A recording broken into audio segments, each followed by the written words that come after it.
Pemberani, siapa nih yang sering jajan cilok? Untuk teman ngemil, ngeteh, atau ngopi? Wah, memang sih jajanan khas Jawa Barat favorit segala kalangan ini banyak banget penggemarnya. Kenapa? Ya karena rasanya enak, harganya murah, dan penjualnya mudah ditemui di mana saja. Mau nggak nih pemberani?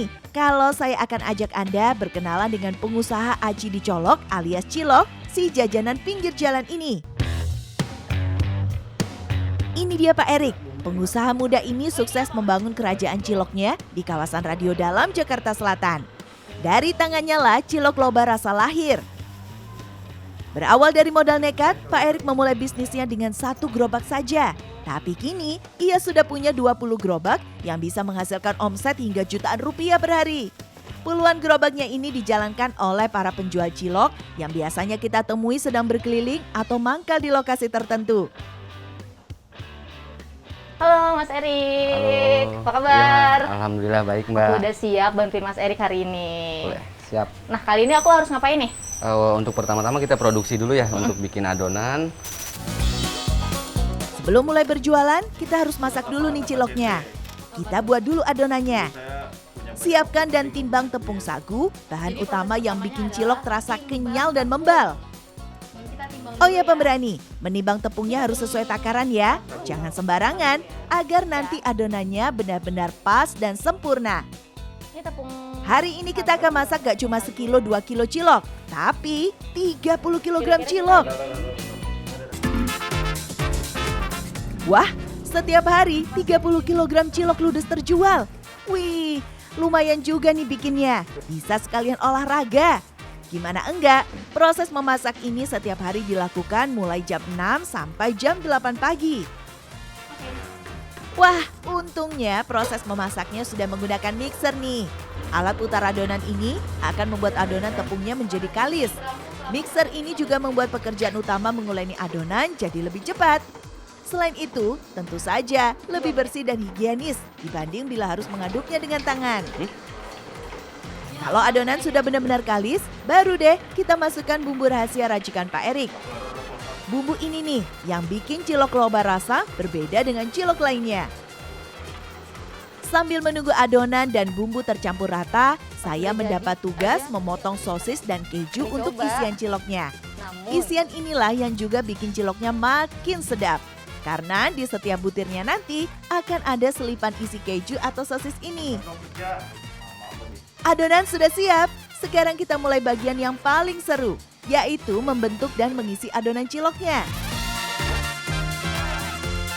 Selanjutnya part yang saya suka, membentuk adonan. Semoga aja nggak failed ya nanti. Ini aku tumpahin aja gitu? Ya, ditumpahin semua ke sini ya.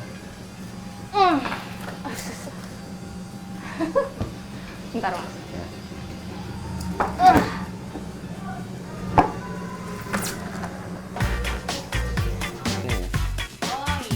Jangan lupa pakai sarung tangan ya, biar si cilok terjamin kebersihannya. Ternyata susah-susah gampang nih membentuk sebutir cilok yang baik dan benar. Nah, setelah beberapa kali mencoba pelan-pelan, berhasil juga nih saya membentuk sebutir cilok sesuai standar Pak Erik. Yeay, udah jadi satu Mas Erik. Udah jadi satu pemberani. Ternyata agak susah bulet-buletinnya. Ini baru satu, belum ratusan ya. Kita hari ini bikin berapa butir, Mas? Kurang lebih hampir 2.500 butir. Hah, 2.500 butir dalam satu hari. Kuat nggak ya tangannya? Ntar saya istirahat bentar nggak apa-apa ya, Mas? Boleh. Ini baru sebutir cilok nih pemberani. Perjalanan kita masih panjang. Karena setiap hari Pak Erik bisa membuat 2 hingga 3.000 butir cilok. Ukurannya harus seragam, tidak boleh kebesaran atau kekecilan. Ini terlalu besar ini segini. Ya, serius, ya, Mas? Ya, dikurangin sedikit aja ya. Aduh. Nanti dia jadinya besar banget itu. Oke. Ternyata bikin cilok itu serba salah ya, membentuk adonannya. Kekecilan itu nggak boleh, kebesaran juga nggak boleh. Jadi harus pas. Sedangkan bikin pasnya itu lumayan susah. Nih, kalau dilihat sekilas kan nggak terlalu beda ya. Tapi kalau matanya udah jeli itu emang signifikan juga bedanya. Oke, ini dikurangin lagi ya, Mas. Ya. Ini tadi kayaknya seperti yang satu kilo, Bang. Wih, Akhirnya jadi juga ribuan butir cilok isinya. Pegel juga ternyata ya, karena semuanya dilakukan manual, satu persatu. Oke. Sekarang kita masuki proses berikutnya yaitu perebusan. Kali ini saya ditemani Mas Krisna. Satu gelombang perebusan butuh waktu sekitar 15 menit. Jadi butuh waktu cukup lama nih untuk merebus ribuan butir cilok ini. Saat direbus, aroma sedap ciloknya sudah menguar kemana-mana. Bikin pengen ngicip nih pemberani. Oh iya. Cilok yang sudah matang segera ditiriskan, lalu Kuahnya nggak dipakai didinginkan lagi? sebelum nanti mulai dikemas.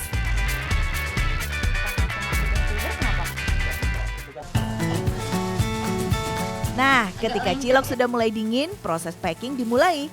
Nantinya cilok-cilok ini disimpan dalam freezer untuk dijual keesokan harinya oleh para pedagang keliling dan para pemilik waralaba. Pemberani, suhu ciloknya sekarang sudah turun, waktunya kita masukkan ke dalam plastik. Nah, satu plastik ini isinya ada 100 butir cilok, jadi harus kita hitung satu-satu. Ayo, Mas. Setiap plastik berisi 100 butir cilok. Wah, tidak boleh salah hitung nih, karena cilok ini dijual per butir. Jadi jumlahnya harus benar-benar pas.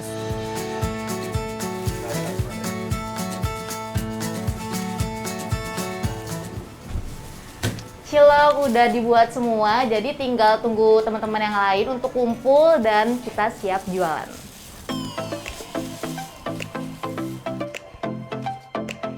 Sambil menunggu teman-teman pedagang cilok lainnya datang, saya mulai membersihkan gerobak yang akan saya pakai berkeliling hari ini. Semua kelengkapannya pun tak boleh lupa. Misalnya bumbu kacang, kecap, saus, sambal, gas LPG dan kompor. Tak berselang lama, teman-teman pedagang keliling lainnya mulai berdatangan. Wah, seru nih. Suasana jadi lebih ramai pemberani. Saya jadi tidak sendirian lagi. Wah. Enaknya, para pedagang di sini sudah tak perlu memikirkan perlengkapan. Semuanya sudah tersedia. Mulai dari ciloknya, gerobak, alat masak, dan semuanya. Para pedagang mah tinggal dorong dan fokus berjualan aja pemberani.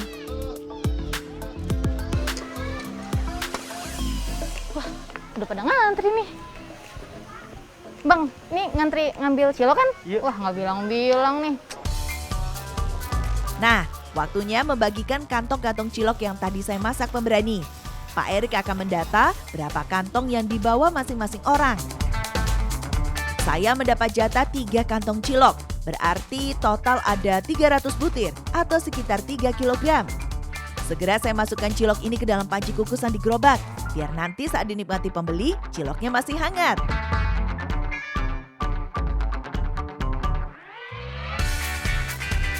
Ini dia cilok yang harus dijual 1 hari.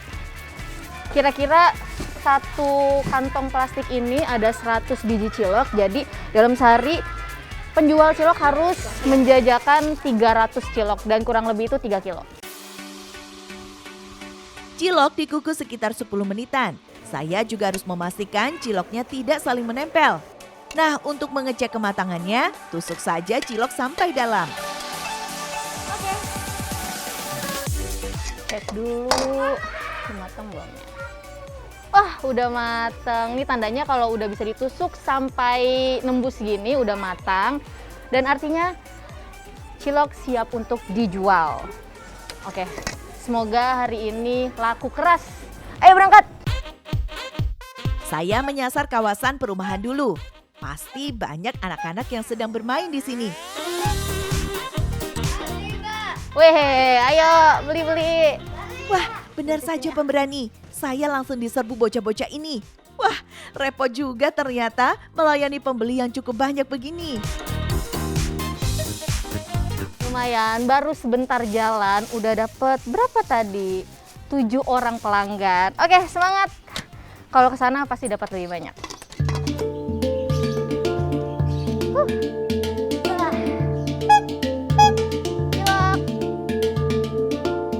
Saya melanjutkan perjalanan menyusuri gang-gang sempit. Wah, saya agak panik nih kalau gerobak saya berpapasan dengan motor atau harus melintasi polisi tidur. benar-benar tantangan banget bawa gerobak di gang sempit, apalagi banyak motor lalu lalang dan banyak polisi tidur. Jadi benar-benar harus memperhatikan jalan dan harus kuat banget dorongnya biar gerobaknya tuh seimbang. Berjualan keliling begini harus sabar pemberani. Tidak selamanya pembeli ramai menyerbu. Panas banget. Waduh, saya sampai diteriaki orang nih pemberani karena gerobak saya menghalangi jalan. Hei, jangan halangin jalan dong.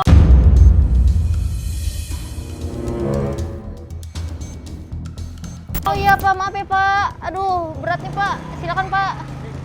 Pak. Aduh. Ternyata gini resikonya jadi tukang cilok bawa-bawa gerobak ya kan. Udah susah bawa gerobaknya. Terus kalau ngalingin jalan dikit kena marah tadi.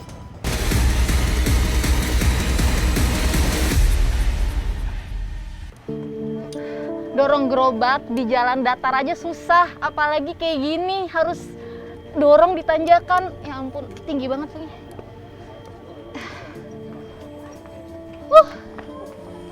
Nafas mulai tersengal pemberani. Ini saya baru sekali mencoba. Para pedagang lainnya merasakan ini hampir setiap hari loh. Aduh, ngap banget. Lumayan ya, padahal kalau misalkan dilihat dari sini tanjakannya tuh kayak biasa aja. Tapi kalau sambil dorong gerobak, capeknya tuh lebih-lebih. Saya mau istirahat dulu deh. Istirahat bentar kali ya.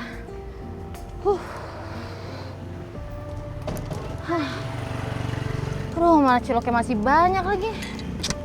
Harus jalan berapa kilo lagi nih? Cilok. Nggak ada yang mau beli apa? Wah, berapa nih goceng? Wah, sabar. Ngantri ya.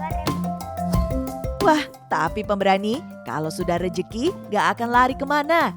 Saat saya beristirahat sebentar saja, malah banyak pembeli datang. Pemberani, jalannya capek bawa gerobak ya kan, dan ngelayaninya juga capek, tapi terbayarkan karena ada perasaan seneng gitu walaupun capek, panas, gerak, keringetan. Tapi ketika ada yang beli tuh semuanya terbayarkan.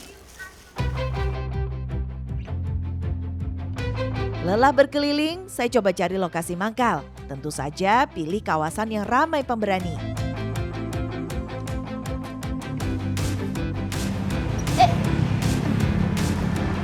Oke, pemberani, biasanya penjual cilok itu selain berkeliling, tapi mereka juga mangkal. Nah, ini adalah tempat mangkal aku hari ini.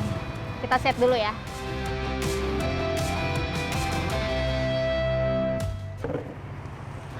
Sekarang kita tinggal tunggu pembeli untuk datang.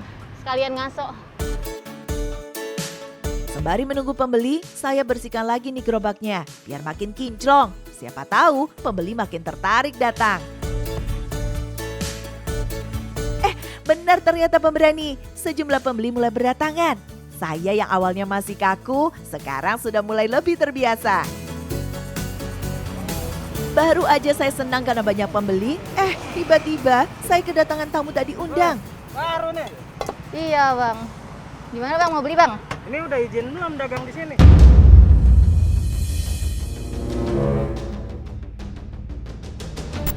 Udah sih bang. Enggak sih, tadi saya masuk aja gitu bang. Bang gimana biasanya bang? Ini kalau dagang di sini harus ada jatah keamanannya sama kita berdua ini. Oh gitu? Iya. Bang biasanya gitu bang? Iya. Berapa tuh bang jatah keamanan? Biasanya orang sini pada bayar goceng. Goceng? Iya. Ya, saya Bayar goceng. baru dapat dikit nih Ya bang. beda mah nggak mau tahu. Lu udah mangkal di wilayah gua ini.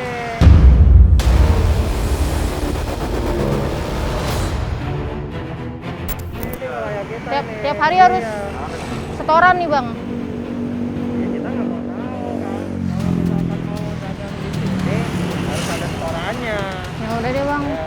Tapi sekali aja kan bayarnya? Ya iya bayar sama kita yang sini. Iya, iya, Bang. Bokir gua yang ini. Oke, Bang Bokir ya. Ini, Bang. 5.000 kan, Bang? Ya. Siap, Bang. Duh, kesel juga saya. Gak habis pikir. Di zaman serba susah begini, para pedagang kecil masih harus berhadapan dengan preman begini. Seenaknya meminta uang yang dikumpulkan susah payah seharian. Serba salah juga nih pemberani kalau misalkan dagang itu mangkal ya. Karena tadi saya baru disamperin, ada orang yang minta jatah keamanan. Ya walaupun sebenarnya kalau dipikir-pikir 5.000 itu tidak seberapa, tapi dari tadi saya jualan saya baru dapat Rp100.000. Berarti keuntungan untuk hari ini tuh berkurang 5.000. Tentunya untuk seorang penjual cilok itu sangat berarti ya. Itu apa saya harus pindah ya? Akhirnya saya memutuskan untuk keliling lagi pemberani. Daripada makin banyak preman yang datang meminta jatah pungutan liar. Wah, pemberani, berjualan di tepi jalan yang ramai begini harus ekstra hati-hati. Banyak motor dan mobil yang melintas kencang. Nah, dorong gerobak di sini tantangannya lebih besar lagi pemberani karena lokasinya benar-benar di jalan raya. Motor dan mobil yang lalu lalang itu kecepatannya lumayan tinggi, jadi benar-benar harus hati-hati. Makin PR saat harus menyeberang jalanan nih pemberani. Untung saja ada orang baik yang mau membantu saya menyeberang.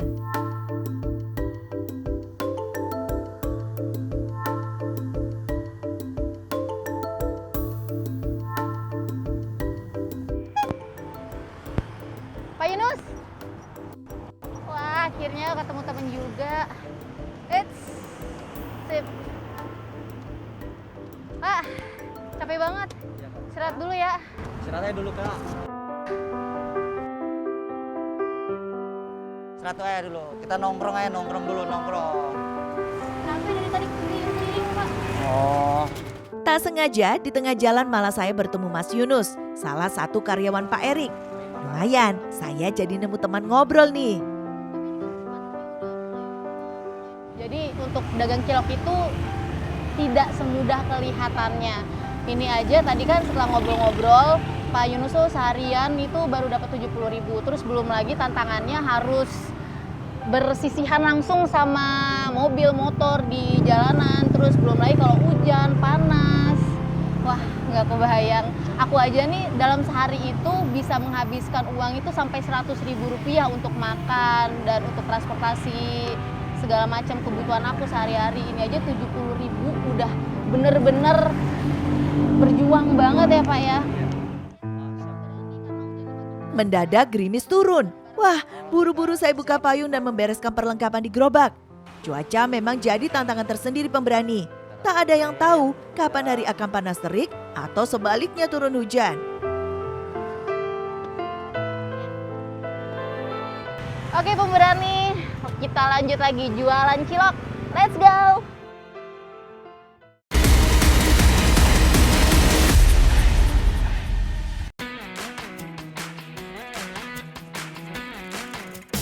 Hingga menjelang senja, saya belum mendapatkan pembeli lain nih pemberani. Saya pun memutuskan untuk kembali ke rumah produksi.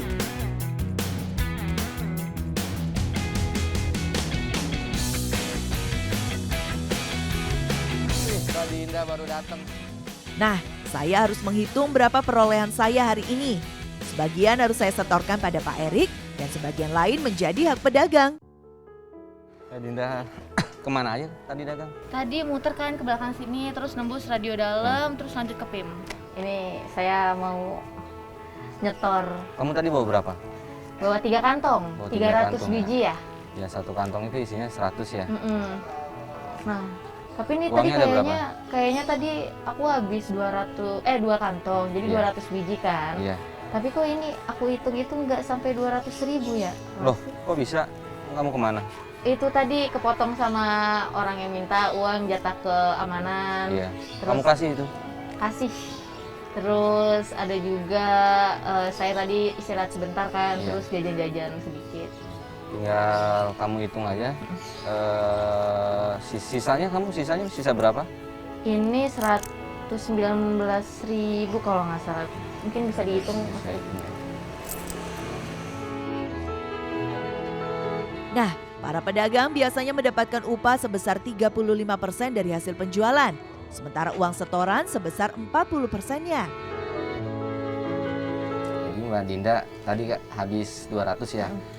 Dipotong apa tadi ada yang dimakan ya. Jadi nanti tinggal dikurangi aja. Yang dimakan berapa?